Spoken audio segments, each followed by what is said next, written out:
Hey folks, Dad here with Elevation Diecast Racing, and I am going to take a few moments to go over how I juice up a Johnny Lightning from the package to the track. And in times past, every one of these cars I've ran down the track have had some kind of treatment, and some just don't roll as good as others. Some do not roll at all. I'm going to show you the difference between a good Johnny Lightning that rolls fairly well, nice and smooth, to some other Johnny Lightning that isn't so smooth. And he don't even make it to the finish line. Way too skinny of a wheelbase. If you have one of these cars called the jukebox, he's just going to look good on the shelf. So I'm going to show you a car that I've worked with in the past and just show you how he runs now.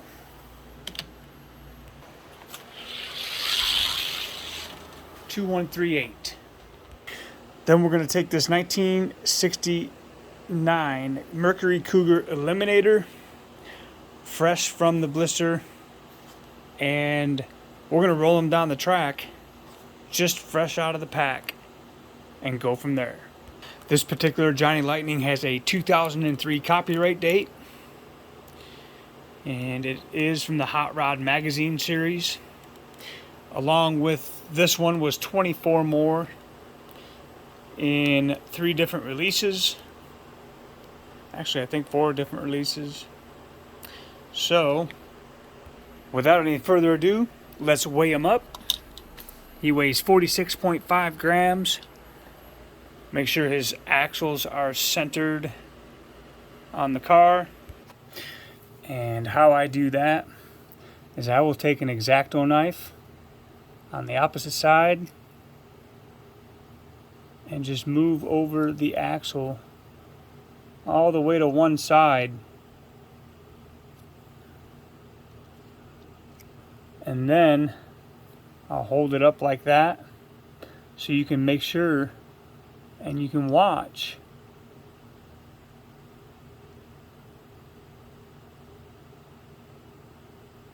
until you get to the center. And you want to be careful. You don't want to bend the wheel or bend the axle, but you just want to get it enough to where you've got that axles centered on the chassis. That way you have proper wheel spin. So before I do anything to a Johnny Lightning, I want to see how it rolls out of the package, because there is this racer's legend that if it runs good out of the package, don't do anything to it. Let it run. This is true with the Black with Flames Camaro. If I get one new out of the package and he's a roller and he starts putting down some really good times, I don't fool with him. So this one runs a 2155. Okay? So that tells me probably got oil from the factory.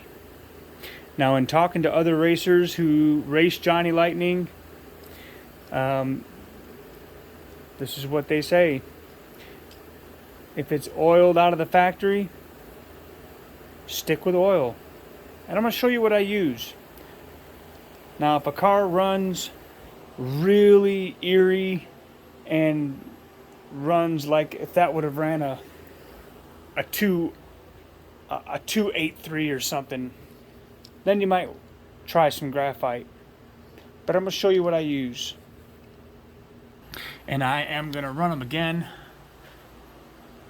just to give them a couple runs, one in each lane. And you can see 2137, he's not bad. So we'll take him back up to the top. We'll run him in that lane again. So those aren't killer times. 213 is not going to win a race here. 213 isn't going to get you in the Johnny Lightning class. So 2127 though, he's breaking in. So we'll run him again. 213, okay. So, welcome to Johnny Lightning. Not super consistent, but they do pack speed. So, let's go juice them up a bit. Okay, so, pardon my mess. This is my workspace. I'm going to show you what I use for Johnny Lightning. I got it off eBay. 3-in-1 multi-purpose PTFE lubricant. Reduces friction and wear and extends the life of what you're applying it to. The reason I like this one is over time you'll apply it and it'll dry and leave a coating. So it's not always dripping. It's not like this stuff here, which I used to use and never use anymore. Premium ultralight oil. I don't use that stuff. And as you can see, I've got a whole bottle of it. But what this stuff does is it attracts dust. And over time, it'll ruin your car. So what I do is I get one of these graphite bottles with a nice thin needle. See if we can get that to focus. And I mark it with my PTFE. And what I'll do is I will work these axles all the way over, all the way over. It doesn't take a lot. A dab will do ya. A dab will do ya. Work it in. Roll it. Work it in. And then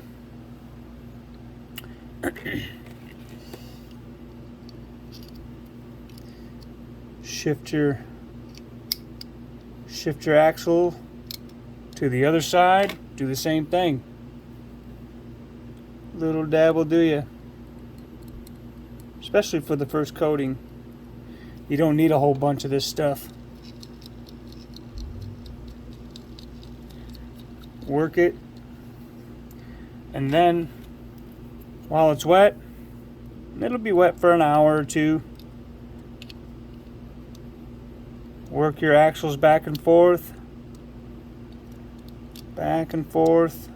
and you'll notice they'll get a little easier to move. And that's kind of what you want, but they won't get so loose to where they'll be like a Gold Hot Ones or something, to where you got to constantly readjust them. You will have to pay attention and readjust them as they hit. And during a race, you just want to make sure that your axles are always centered before you send them down the track. So just with what we've done in the last couple of minutes, all right, we're gonna run this down the track a few times. 2, 1, 3, 4. We're gonna run them over in lane number 2 first, which is the inside lane. For some reason, Johnny Lightnings like the inside lane. Lately, they've been liking this outside lane. I don't know why. It's the characteristics of Mile High Raceway. Don't ask, because I have no idea. These cars like what they like, and on certain days, when the temperature is 72 degrees, it's not real bad. So that's a 215.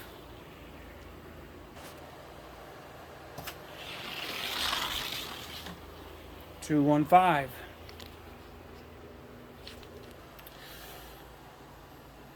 Still centered. Still centered. And you run them. Because it's going to take about 10 or 12 laps for that stuff to work through. Always clean your track. Always wipe down your track.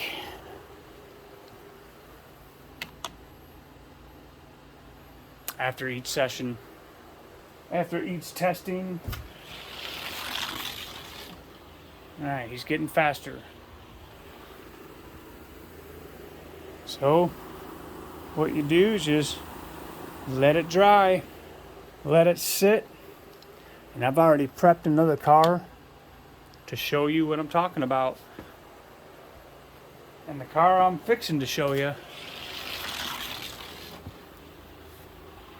ran a 220. Ran a 220. So we're going to let him sit.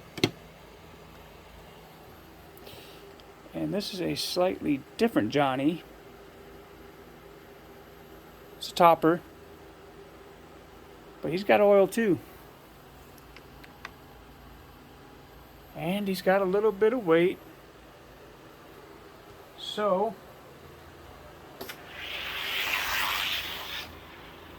2118 is not too bad.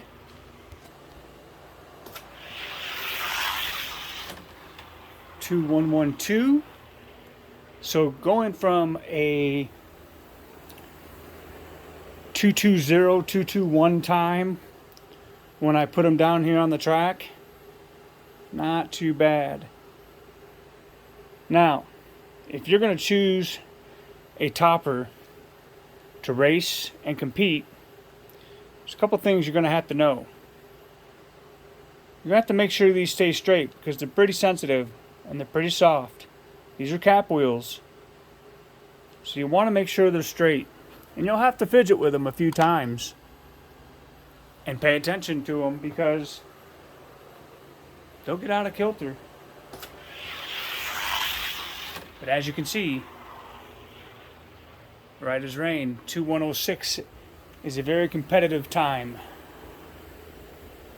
Very competitive time. The record for a Johnny Lightning on this track, set by the Black with Flames Camaro, 2067. That's getting it done for Johnny Lightning and most anything else that's been here. 2067 is very good. Sub 208 is very competitive, semi-finals type speed. So 2104. So the stiletto, not a bad Johnny. He'll be on the next Friday Night Lightning along with this Cougar, and you'll see how they do against the other castings. So we'll run him a couple more times, and then you'll see on the next Friday Night Lightning how they run after they've had some time to cure.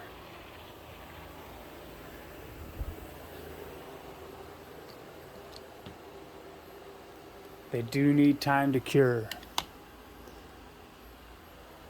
So, I hope that helps those who have wanted to know. See, this is why you gotta let them cure. And part of the inconsistent factor. So questions, comments, suggestions, I'm always looking to learn.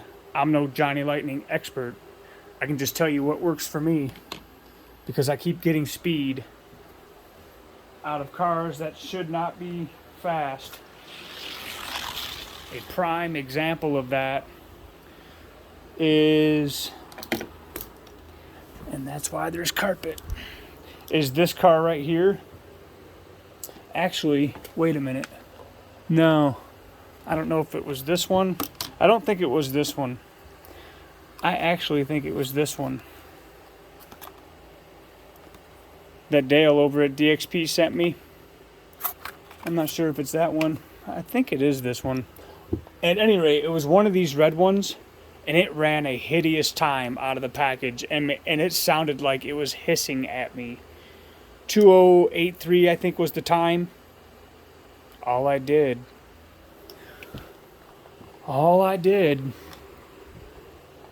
was treat it with PTFE, and I think I only treated it once, and this is the result.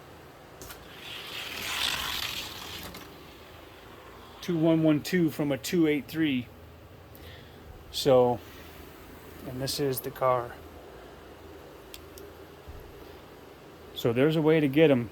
Centered axles, PTFE, and some time.